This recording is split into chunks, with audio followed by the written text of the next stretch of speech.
Welcome to the Paranormal Pendle podcast, coming to you from the heart of Pendle Witch country in the northwest of England. My name is Craig Bryant, author, investigator and collector of stories. Join me as we take a journey into the paranormal, UFO sightings, cryptozoology and big cats. This is the Paranormal Pendle podcast.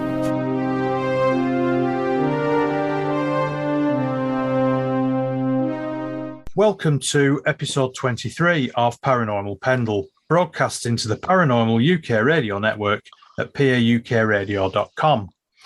My guest on this episode is David Saunderson, who is the founder and editor of Spooky Isles, which is the UK and Ireland's leading independent paranormal and horror website. So it was founded in 2011, and Spooky Isles has thousands of articles, reviews and videos exploring the darker side of life, including folklore, crime, the occult, and ghost hunting in both the UK and Ireland. So, David, first of all, a very big welcome to the podcast. Thank you for doing this today. Thank you, Craig. Hope you're all well. Very well, thank you. Hope you are too. Can we start by you telling us a little bit about yourself and also a little bit about how the Spooky Isles website came about? Okay. Well, you pretty much summed it up there when you sort of gave me a very nice intro there. I've been running Spooky Isles in 2011. I'm Australian, but my parents are British, and I came here to live in 2011. And as part of that, I wanted to sort of look at, I was visiting castles and pubs and all these interesting places, and I wanted to write about it. And as part of that, I was sort of writing my own blog, which was sort of davidsaunderson.com. It was actually davidsaunderson.com.au. It was really a very much a self-indulgent website for me, basically to write for friends and family. Here's what David's done this week. And I went on a ghost tour here in London. I visited a cemetery, and I sort of wrote about it. And I thought, this is really cool. It reminds me of the days when I was a young kid, going to the library, picking up sort of, books by Peter Underwood, Peter Haining, the sort of the Osborne Book of Ghosts and stuff. And I thought, I'd like to really write about this. So I started Spooky Isles. It sort of was sort of like horror films and, dark history, basically whatever was tickling my fancy. And it went really, really well. And I got contacted by different people, and they were enjoying it, and I invited them to write for it. And before you knew it, I had lots and lots of people writing for it. So it's become really a spooky community over the years. It's focused on just Britain and Ireland. There's lots of websites out there that look at the paranormal from the whole world, and I thought, I don't really want to do that. I want to do things that I experience. I've went to haunted houses and looked at folklore in different countries, but the Spooky Isles, so spookyisles.com. Now it's Isles because it's the British Isles, but they're spooky. There's a little bit of a play on words there. When you look at from the horror film thing, you think of the Spooky Isles, like the Isles of a cinema, but it really is. It's the Spooky Isles, and that's really it. And we've been doing it for over 10 years. We had our 10th anniversary in November, sorry. And I've got lots and lots of people over the years have written for us. And we've published a couple of books. I think we've done 4 or 5 books. Okay. We've done tours, we've done videos, we've done all sorts of things. And it's all fun, and it's all meant to entertain and bring people together who love ghosts and dark history. Well, it's certainly a very impressive website. I've had a look at it today, and there's an awful lot of stuff on there. And I actually found myself perusing the northwest of England section quite a bit, and there was some stories on there that actually I wasn't aware of that are quite sort of local to where I live. So yeah, you've got a really good mix of different authors and different writing on there. Well, we do. Funnily enough, and it's funny when you contacted me and asked me to appear. One of the books that we published was called Shadow of Pendle, which I co-edited with Barry McCann, who lives in Blackpool, and he's an expert on Pendle Witches and all that kind of stuff up in Lancashire. And for some reason, we have an inordinate amount of people over the years that have approached, and have written for the Spooky Isles from sort of Manchester, Bolton, all the sorts of places that I imagine you're familiar with. I always try to get people, and people are always welcome to write for us from all over Britain and Ireland. But for some reason, they all seem to come from Lancashire. So I don't know what it's about the place. Obviously, you all love your spooky up there.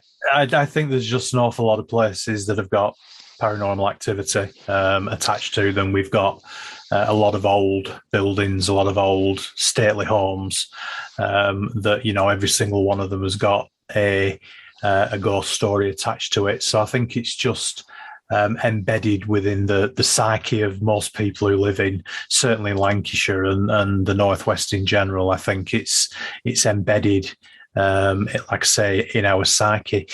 So whereabouts are you based then, David? So I'm based in London. So I've lived in London at the time I've been here in the UK. I was living in central London for most of the time here, so I was very, very central. W1 really. I wasn't very far from Tottenham Court Road, if anyone knows where that is. So it was very central. So it meant that I was walking all over central London. So I got to know these areas really, really well. But now I live in North London, and that's happened during the COVID times. So I've certainly not been out as much as I used to be. I think we're probably all like that, aren't we? And so London is my home now. I do get out, like I've recently, in recent months, since the melting of lockdown, I've been able to visit a lot of places like Cambridge and Ipswich and Norwich, and we all during the sort of springtime last year. Was it springtime or summer? I can't remember. But it was last year. We went to Warwick and went to Rugby and stayed in some haunted mansions and things like that. So it's starting to go back to normal, I think. But but my main interest has always been London. But that's why I call it Spooky Isles, because I wanted to make sure that I got to know all of the UK and Ireland. My dad's from Northern Ireland, my mum's from Scotland, so I really don't want to just focus on one area. I want to make sure that I get to enjoy all of it, because I think there's just so much here that we can find out about. Can we start off then with some stories from London, because I'm fascinated by history, and obviously London is rich in history, but another one of my favourite subjects as well is pubs. So if you put the two together and you have a haunted pub, I will sit and listen to stories about haunted pubs from now until the cows come home. So haunted pubs. Go. Okay. Well, it's funny you say that, because one of the things that I did was I started a group, which is sort of been, I want to say word frozen, just because during COVID nothing obviously happened, but it was called Spooky London Pubs. It was Spooky Isles, but this is Spooky London, and it was Spooky London Pubs. And so basically every fortnight we were going out and visiting a different pub in London. That's wonderful. It was. We ended up going to the same pubs a couple of times after a while, because while pubs might be haunted, some of them better than others. Yeah. So we were going to Spooky London Pubs, and I'm trying to think of which the first one we went to. We probably went to the Grenadier. Now, I don't know, do you know the Grenadier pub? I don't. Have you heard? Okay. No. I'll assume that you don't know anything. You're from up north. You've not. I'm sure there's many wonderful haunted pubs that you know yourself. But Grenadier's in Belgravia, which is in a posher part of town. It's like near Harrods, and it's a pretty swanky area. There's sort of I noticed in the press today there was a story about some mansion that had been taken away from the Russian oligarch that owns it. So it's basically all full of Russian oligarchs, basically. Right. All the sort of stuff we're seeing at the moment, and so they're the kind of areas. So the Grenadier's a fascinating place. It's only a small little pub. It's in Wilton Row. It's quite hard to find if you don't really know where it is. But it's a lovely pub, and it's been there for hundreds of years.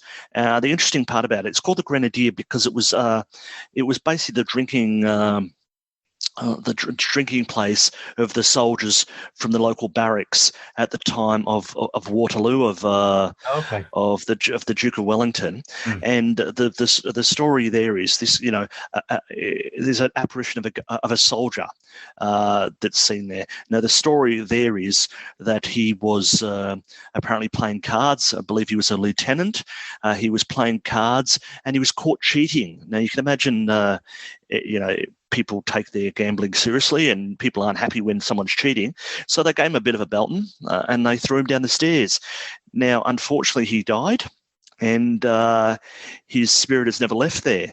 So you say, and over the years, the ghost of this lieutenant's been seen. But interestingly enough, people who go there leave. They pay the bill. They pay his bill. His gambling debt. Oh, and all above the top of the Grenadier's ceiling, there's notes. So you'll see all notes from cash from all over the world, and it's plastered with it. So it's actually really good evidence because there's a lot of pubs that claim to be haunted, and I'm sure they are. But this is actually something you can see. This is something if you go there, the Grenadier, it's in Wilton Row in Belgravia, and you can see the evidence, or whether it's evidence or not, but at least, there's some pubs that will, no, we're not haunted. No, that's all rubbish. We don't want to know about all that, which I've never understood because I would have thought, like yourself and myself, you want to, if there was two pubs and one was haunted and one wasn't, I know the pub that I'd be going to. Yeah. Anyway, so that's the Grenadier, and that was we would go there. Problem is, it's a very small place, so when you've got a big group, it's quite hard to get a seat. But I definitely, if you come to London, check out the Grenadier. So it's sort of like a tradition then to pay the soldiers' gambling debt. Yeah, and they pit in a way. There's a sort of tip. Yeah. It is, but it's you see them there. You see on the top on the ceiling, and all the unusual notes from around the world. I've seen Australian ones up there, and I'd much prefer use my cash to pay for a beer. But other people have done the same. They've put their money up there to pay this poor soul's thing. So again, everything I'm going to be talking about tonight is on the Spooky Owls. So I don't, I wrote that many years ago, that story, but with these stories that we talk about a lot of times is there's not much to them. Where I say not much to them as far as we did an investigation there many years ago, and that was inconclusive because it's a paranormal investigation, and very rare do you get much when you do these things. But a lot of the stories are pretty straightforward, like a pub, and it's said that the ghost of a servant girl is seen there. And that's the story. There's not much more to the story than that. At least this has a backstory and there's something to see. So that's why it is one of my favourites, because there's something more to it than just saying, a ghostly soldier seen there. Yeah. This is a story where you can actually see something. So anyway, that's there's something historical attached to it that's tangible. It's actually something that happened. And apparently in September is the time to go, because that's when apparently he was killed. So I mean, I don't know how much. A lot of this stuff is it's what it is, but it's much better than just going to some normal pub where there's the same price beers and the same food and all that, but this is has a cool story. So the Duke of Wellington's Grenadier Guards, I was trying to remember if it was the Grenadier, but that's why it was the officers' mess for them, and that's just remind myself. Yeah, there are a couple of pubs that I do know of. I'm quite keen to watch some of the YouTube videos that are out there.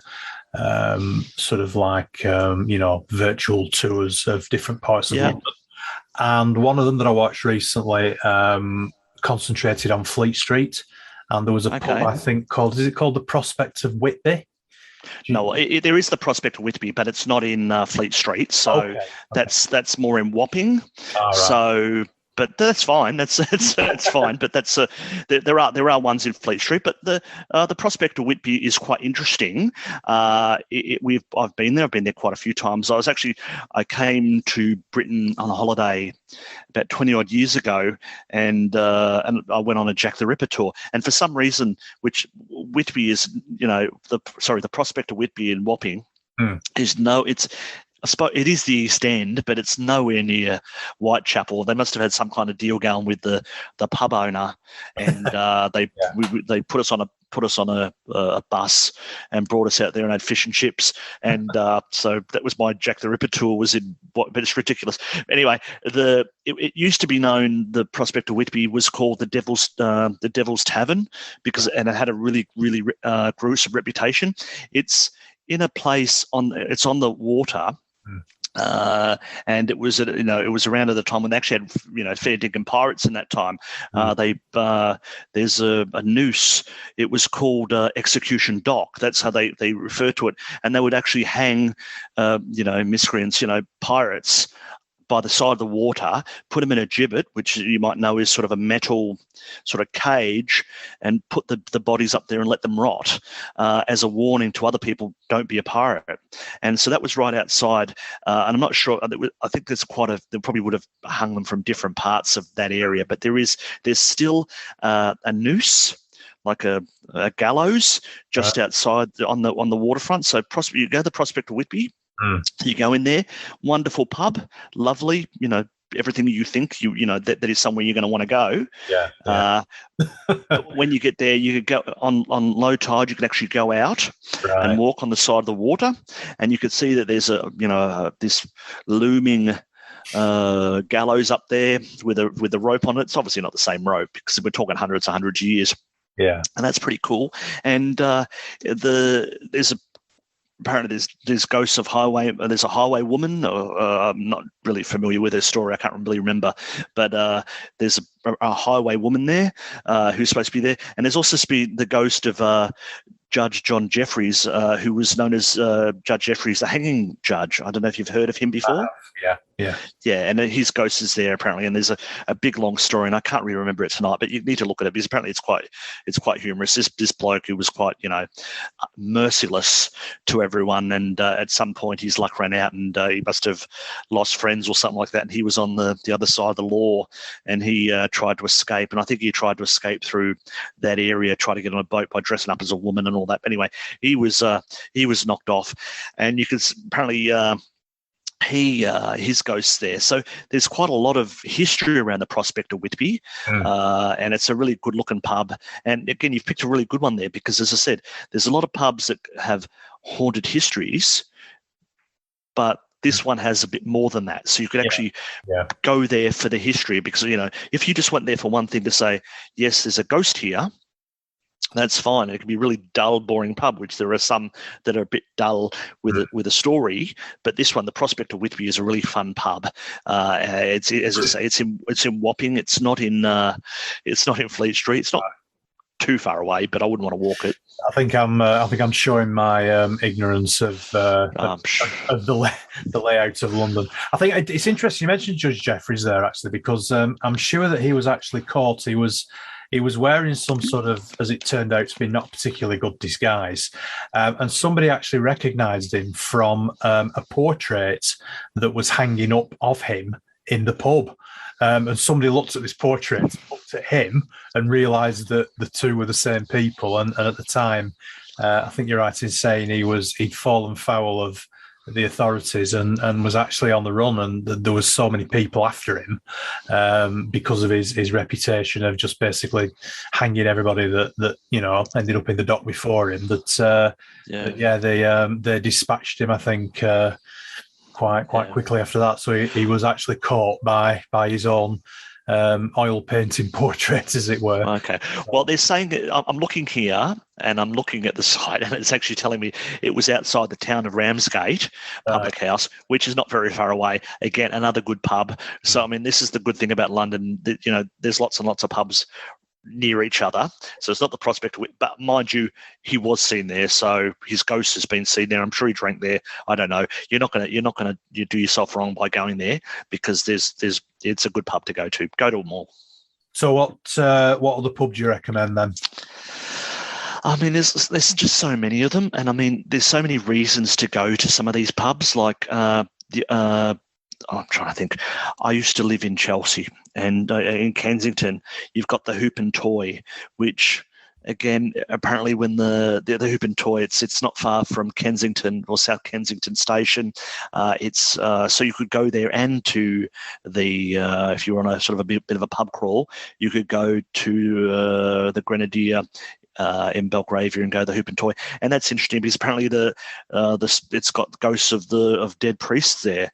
Apparently some workers were doing some work, digging up underneath the pub one time, and discovered that it was a previous site of a monastery while they were constructing the underground, and apparently that was disturb their souls. So, you've got, there's lots of stories around Britain of, hooded monks, of, ghosts and stuff. The Hoop and Toy has that. You've got the Silver Cross, which is in Whitehall, not far from Downing Street. So it's, Whitehall, it's, the centre of thing. There's a pub there which has the ghosts of prostitutes and things like that. So that's an interesting thing. These are all lovely pubs. So you were talking about Fleet Street. You've got the Yale Cock Tavern. Now that's a really cool pub, the Cock Tavern. Now I'm never mind any kind of ghosts, because yes, there are ghosts there, but some of these pubs are really old. I'm talking like 5 or 6 or 1,000 years old. Now I don't know how old the Cock Tavern is, but it's like the Cheshire Cheese. These are in Fleet Street, so they're pubs that go really far underground. Yeah. And and I mean really far underground. Like we're talking, you're underground. And that's the really cool thing about haunted pubs, is that there's lots of mansions around the place. There's lots of castles, but you can't really go to them, or it might cost you a lot of money. Like if you were to go to, say, some of these hotels, these castles, they might want to charge you 250 quid a night, which is fair enough because they're luxury places, but they're not really accessible to the public. Whereas a pub, you go in there and you buy yourself a half pint or a pint, or get your lunch or get a Coke. It's cost you nothing, really, and you can experience a place. So that's why I really like haunted pubs, and that was why we ran Spooky London Pubs, because it was accessible. You could sit there, you could chat, you could enjoy the atmosphere. And if you're lucky, you might see something. Yeah. I wouldn't say that London pub prices are cheap, but that's a discussion. Well, I think you're probably right about that. But then I don't know that anything's cheap anyway nowadays. But you're right. It's certainly cheaper than spending 250 quid to go to a hotel for the night. I was looking at something the other day. there was an article up on the site, and someone commented that they'd love to go. It was on their wish list, but they couldn't afford the prices. So I went and had a look in the sort of booking.com and see what it was, and it was like 250 quid. I thought, yeah, he's not wrong there. Yeah. So okay, so you mentioned about the underground. I don't know how much your expertise extends to the London Underground, because there's obviously there's an awful lot of ghost stories that are attached to different underground stations, and I was just wondering whether you knew of any that sort of came to mind. Any of the more interesting ones? Well, I was on the Underground today, and I think anyone who lives in London becomes a bit of an expert. You can't not be an expert on the London Underground. But do people know the ghost stories? I don't think they do. There was a wonderful DVD or a documentary that came out a few years ago, and people could find it on YouTube, and it's really worth looking out, because I actually found it a really fascinating. Have you seen it? I have actually. It fascinated me, and I actually bought a book off the back of that. It wasn't a book that was affiliated with the documentary, but it was just a book on London's haunted underground stations, and I just find the whole subject really interesting. I think it's the Victorian aspect of a lot of the stations.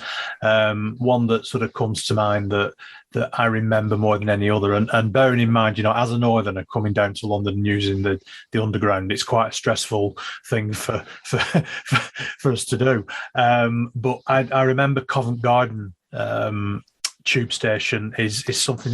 Is it the deepest that they dug? There was something to do with digging up old medieval plague pits when they were digging through, and all sorts of stuff like that. Yeah, I don't know. I mean, I hear these things. I'm not sure of whether it's the deepest or whatever they do, because there's lots of them, and I think there's hundreds of tubes all over London. Tube stations. Covent Garden is it is an interesting one. It's haunted. It's famously haunted by the ghost of an actor called William Terrace. William Terrace was a famous actor at the time, and he was apparently murdered at the nearby Delphi Theatre. So Covent Garden is Theatreland. It's where all the theatre. So it's where all the musicals and all your plays and everything is there. So it's long been that, and apparently he was stabbed to death by a deranged actor, a fellow named Richard Archer Prince. I don't know I think he was a stalker or something wrong with the bloke, and he stabbed William Terrace to death. And now William Terrace, that probably makes him more famous now, William Terrace, than he might have been during his lifetime. But he's supposed to haunt the Covent Garden tube station, and that's the big one. He also haunts at Delphi Theatre, and you can see all these places. But that's a really good one. The other good one you were talking, probably my favourite ghost story of all these places is when you go to Farringdon. Farringdon is in Clerkenwell. I'm trying to think what it is. It's in central London. It's on the Metropolitan line. I'm trying to think if it's. I can't really think. It's sometimes hard to remember what lines things are on, but it's on the Metropolitan line. And Farringdon's really really interesting because it's sort of cut through when it was built. It was really built in a really poor area. You're sort of venturing towards the East End. It's very central London, and there was a great deal of poverty at the time. It's the kind of area that you would see lots of sort of industry, very Oliver Twist. Probably that's the best way I could explain it. Yeah. It's where it's not far from some of the sites that Charles Dickens mentions in Oliver Twist. And there's a story there about a young girl who was from my memory. And remember, everything I say tonight is off my memory, so just don't quote me on a lot of this stuff. But it will be true with some of these. So I ask me dates, and I won't be able to do it, but. Apparently, like in the 1750s, you can imagine in those days, you had families would like almost give away their children to work in factories and things because they're going to starve anyway. So they go and work in some of these really poor, miserable, slave type things. Anyway, so this girl named Anne Naylor was she was there. She was working. I can't remember what kind of. This is a horrible. I should have done a bit more of research before I came in just to remind myself. Because these places I'm talking about are the sort of the staple of any kind of ghost tour you do in central London.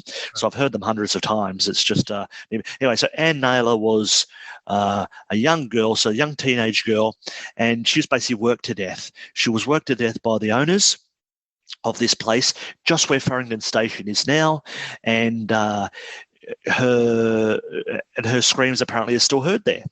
If the screams of Anne Naylor are famous at Farringdon Station.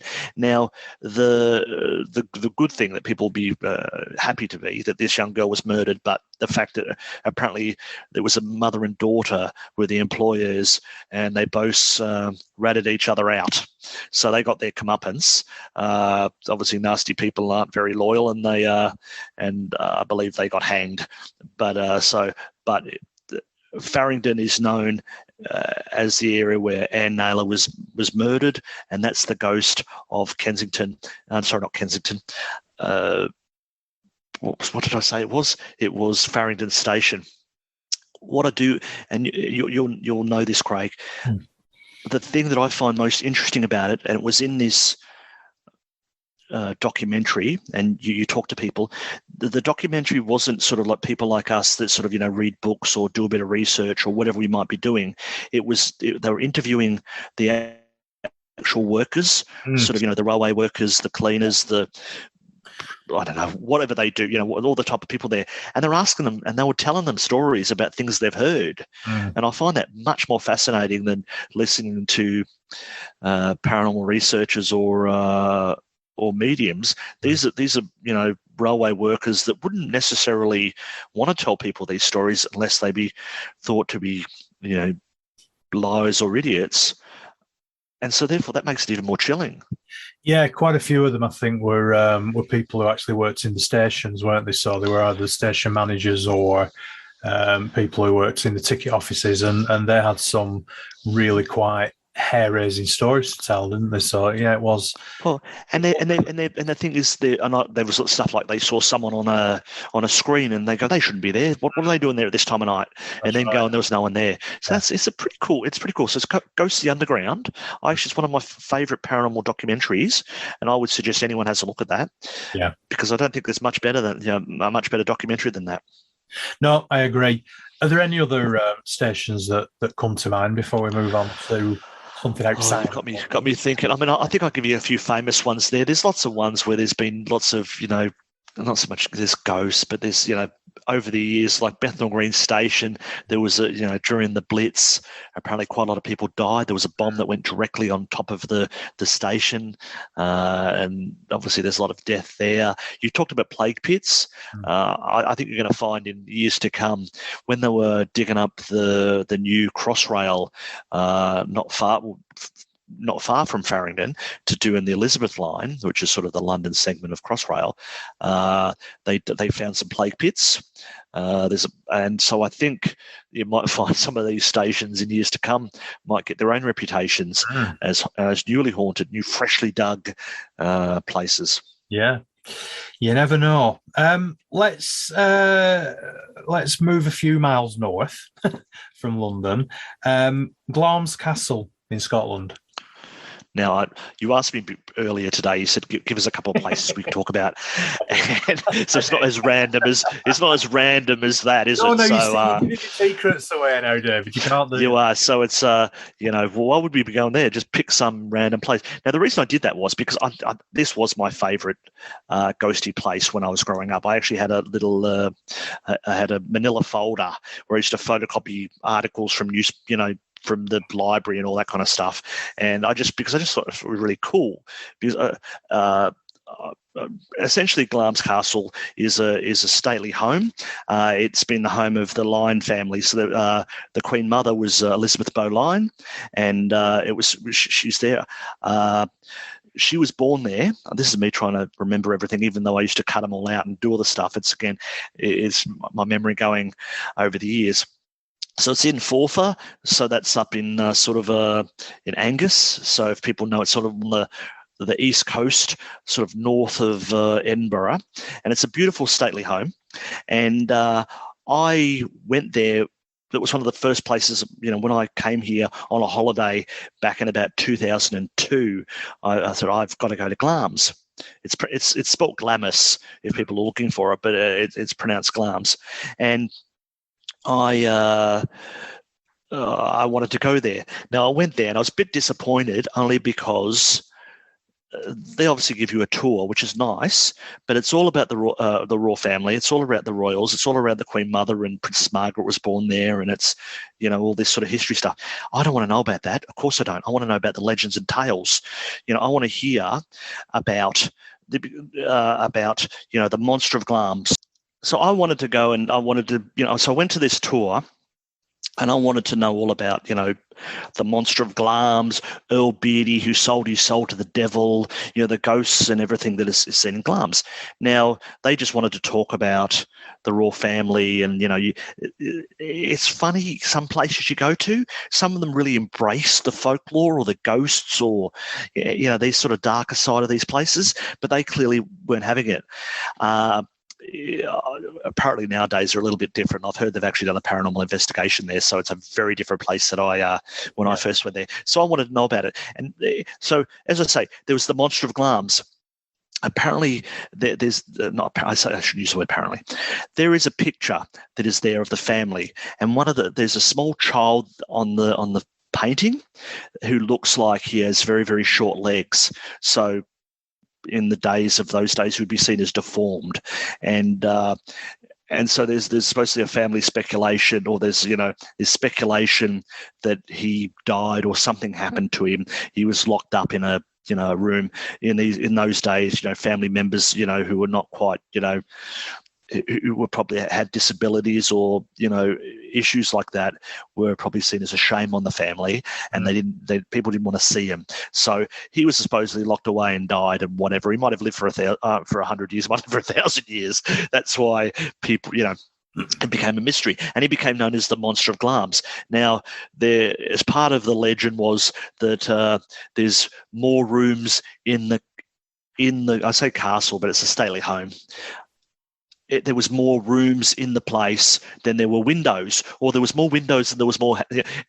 Apparently, there's more or less windows than there are rooms. So in other words, there's a secret room there. And so I'm out the front trying to count the windows, because at that stage I could actually remember what I'm talking about, and I could remember some counting the things and trying to walk through it and all that. Wasn't very good, and I wasn't very good at working it out. But anyway, so there was that story of the Monster of Glamis. Now ask about this. Now apparently one of the parts of legend is that the head of the family is, like the oldest son, or who's going to be the head of the family, is told the story, and that they're always so shocked by it. They wish they were never given the story, because it's so shocking. And so it's one of those kind of things that it's probably built up over the years. And I've asked people who know about this kind of stuff, and they think it's more than likely a Christmas tale that the families told each other to scare the kids, and it's got nothing to it. But it's a really cool story. So I've not really given you the tale too much, but essentially you've got a stately home there that has a monster, has a tale of Lord Abedi, who sold his soul to the devil. There's ghosts, there's all these sorts of things there. It's wrapped up at Glamis Castle, and I just loved it. I was very disappointed when I went there because they didn't embrace that kind of thing. But what are you going to do? It's a lovely castle, and it's definitely has to be on everyone's bucket list to want to go and read about what's going on there. And apparently Malcolm II, I'm just reading here, I'm quickly looking at the site. Apparently Malcolm II, who was King of Scotland, he basically died on the site of the present castle. So it's got lots and lots of history, and it's definitely one of the great castles of Scotland. So what other favourite haunted places, either for you, was your other favourite places? Well, we're talking about. I was saying that there, and I think it's fascinating when people use the word castle in Britain, because some of them, we think of castles, we think of sort of things with turrets and,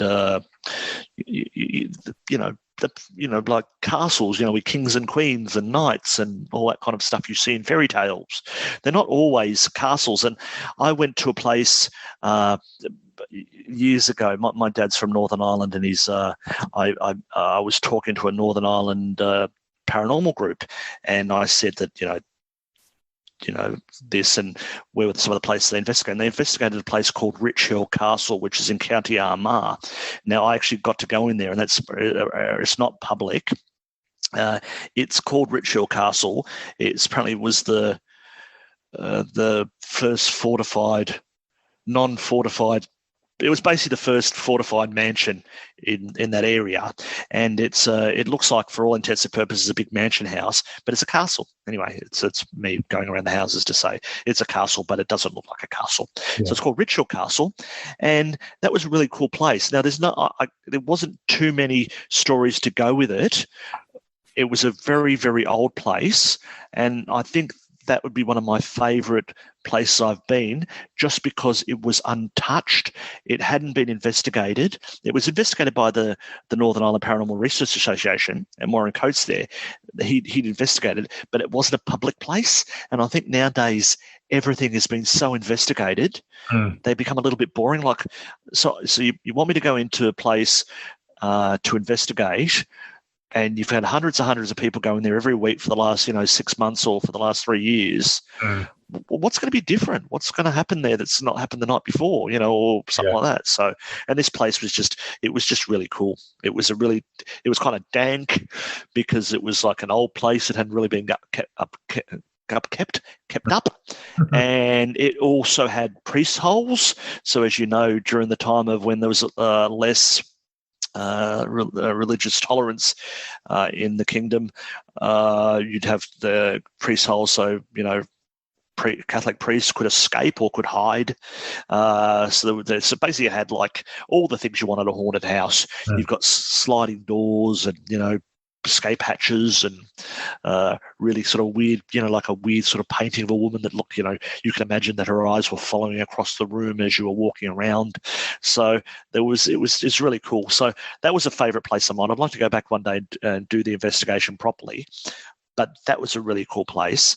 And, I just love haunted houses. I love to be able to actually find the quintessential haunted house from horror films, the ones you like, because most of them aren't like that. Most of them are basically, they look like everywhere else. They're just old.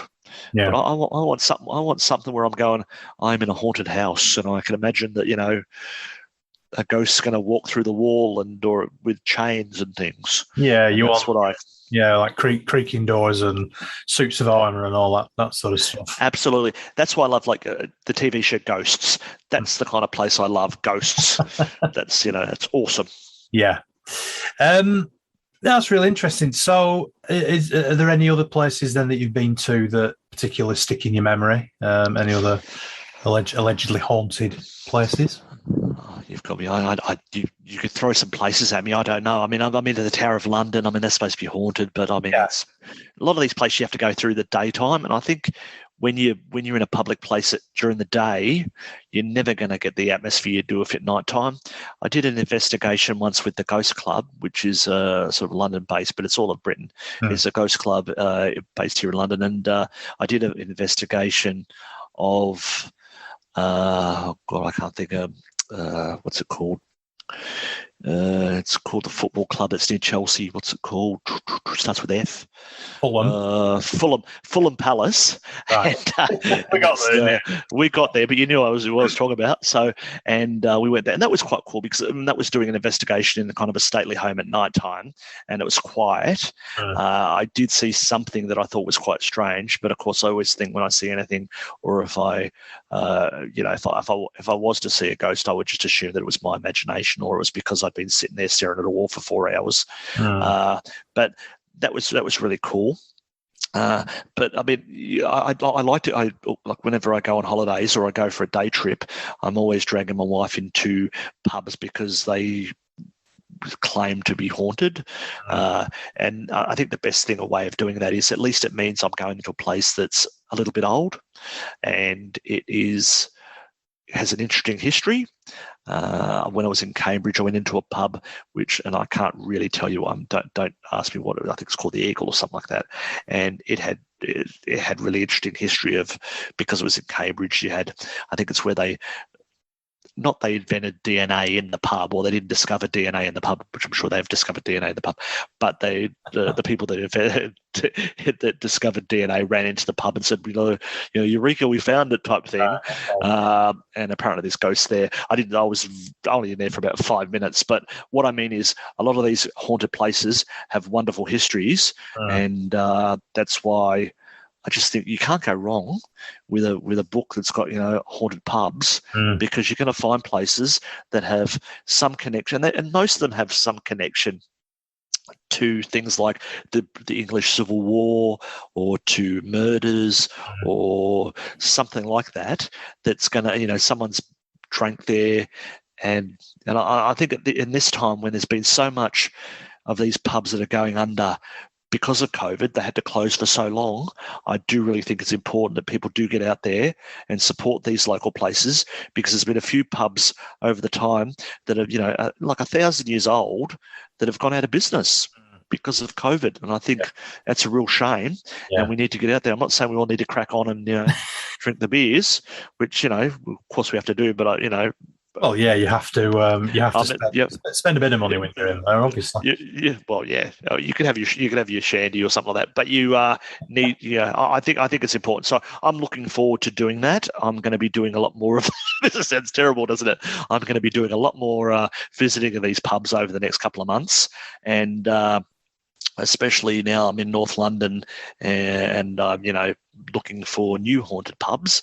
I will be visiting and seeing what there's out there. So yeah. And you were asking me about a haunting not far from where I live, near Stanmore. Stanmore's a sort of is a haunted place. It's a place there. There's a place called Honeypot Lane, and I like the fact that what I find interesting there is that apparently it's got a Roman legion ghost. A lot of places around Britain where there's supposedly Roman legions, the armies. Apparently, it's been seen marching out there. I don't know how they would, but that's one. I know there's like York and other places in Kent, but we've got our own not far from here, which is a Roman legion, which I think is pretty cool. So I've gone from like the haunting of, say, like Charles Dickens in central London, and now I've got a Roman legion. So we have a Roman road which is quite close to here, actually quite close to Pendle Hill, and there are some local legends about Roman soldiers still being seen. So yeah, and I've been to Pendle Hill. I just should point out that I have been there. I went there quite a while ago, and I went up there and visited Barry McCann, and he showed me all the different. When I went to, was it called Witches Britches, and I went to different pubs and stuff like that. I went to Pendle Hill, so that was it. And this is me trying to get my. What's the place that starts with C? It's a place there. It's in Pendle Hill. It's got a town called starts with C. Oh, Clitheroe. So, Clitheroe. I spent the night in Clitheroe. So okay.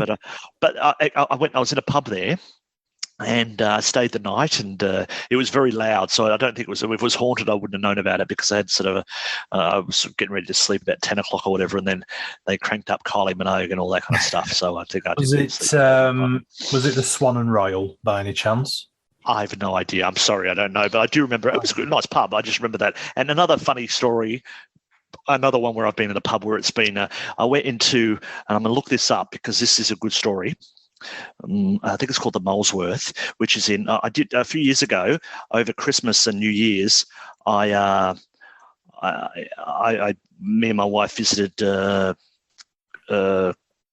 Cornwall, and I did all this organising, and I made sure I went there. Every stop was a haunted place. I was going to visit every single haunted pub in the place, and every night we'd stay in a haunted place. It was really great. And on New Year's, I by accident. I say by accident, I picked a place called the Molesworth Arms, which is in Wadebridge, which is in Cornwall, and I picked that place. And I was looking up, and while I was going there, I knew it was haunted, but and it was supposed to be every New Year's Eve, which was by coincidence. So that was the night I was staying. There's a ghostly. The stagecoach is supposed to go through the doors because it was a coaching inn, and it was a ghost and all that. Anyway, so, this sounds great. I'm going to be there on that very, very night. But, it's New Year's Eve, and you had every kid and every young person, every reveller from must be 5 miles around was in the pub with a boop, boop, boop, boop, boop, the disco going, and they're all dancing to the middle of there's no way you'd know if there was a ghost there. So I couldn't. I've been to the Molesworth on New Year's Eve, but I could not have possibly heard a ghost for the disco. So again, that's my that's my little claim to fame. I've been there on the night of the supposed ghost happened, but if he was there, you would never have heard the ghost. I noticed on your website, I'm just looking at the page saying "Welcome to Spooky London" because I think we'll go back to your now adopted hometown. It is. Yep. For the last little bit of the podcast. 10 brutal murders that shocked London. So could you choose one then? Well, you know what the one's going to be. I mean, there's the reason apart from that one. Yeah, well, I mean, that's why we did that. I asked Trevor Bond, who's as a resident expert on. We have a few resident experts on brutal crimes here in London, and obviously the majority of stuff we do is. on Jack the Ripper. But I'm trying to think. What, because everything starts and ends with. So do you do Ripper tours then? Do you? No, we don't. But we've done tours over the years. We did one of the Ratcliffe Highway murders, which is really, really interesting and underrated. This is a terrible thing, and this is one of the things I try not to do on Spooky Isles, because I always wonder, if there was a murder last week, and we're doing tours about it. It's a bit sick, isn't it? So I try to. It's one of those kind of things. But I think Jack the Ripper and the idea of it is been around for so long. We do recognise that 5 women were murdered. 5 women we know about, so we don't get too bloodthirsty on that. But you can't really tend to have a ghost story or anything without a murder. So we just recognise that the Ratcliffe Highway murders were very brutal. It was like a family got murdered not far from, we were talking about Wapping with the Prospect of Whitby. It's a really interesting story. I would direct people to read about that rather than me tell about it today, because I couldn't do it justice. But I've it's a funny thing about these sort of dark histories, because you see some sites and they've got. I tend not to want to do murders that happened, within living memory, because I'm really uncomfortable with that. I just think it's, imagine doing I don't even want to name the people. I don't even want to name the people, but you think, you get people murdered around the place. Imagine doing tours saying that. So that's why I think it's interesting about talking about the times around it, maybe the investigation. How people reacted to it. We did back to Cornwall. We did one about Charlotte Diamond, who was murdered in about I think in the 1840s or something like that, and it was a huge issue in the papers at the time. And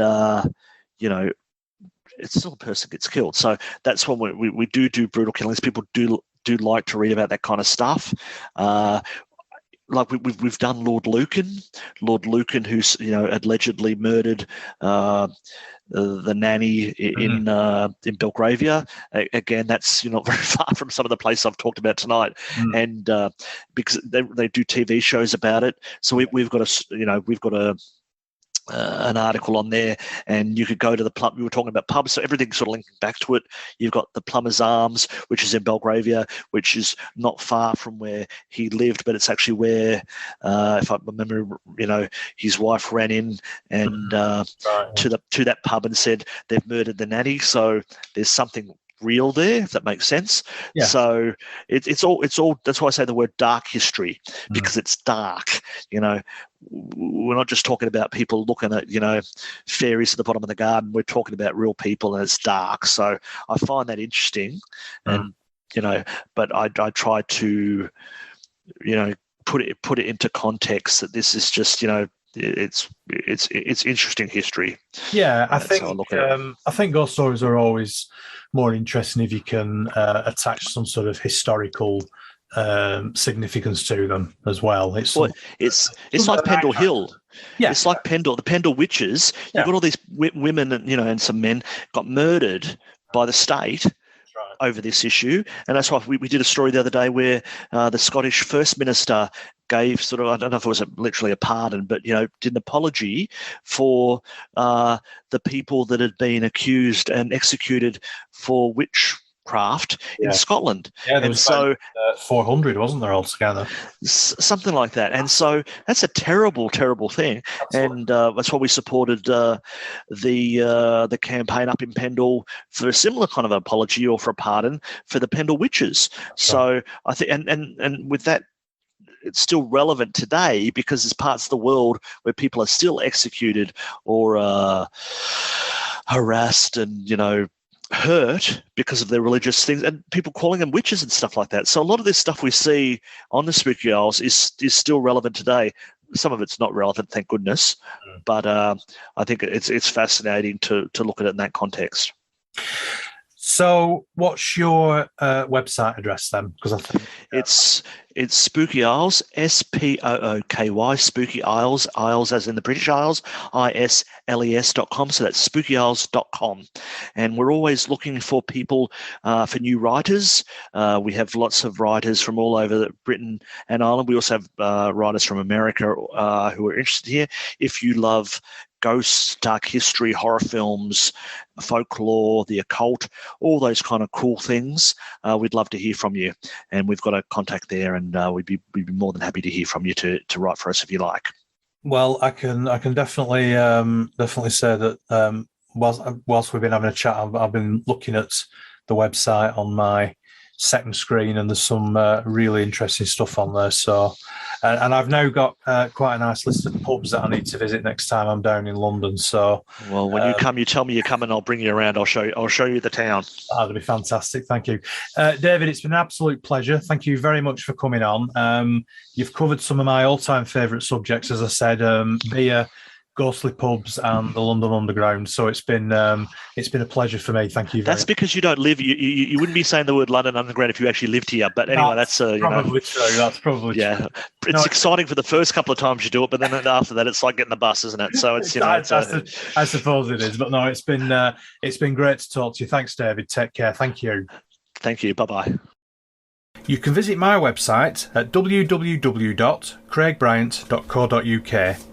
Paranormal Pendle will return, and remember to keep watching the shadows.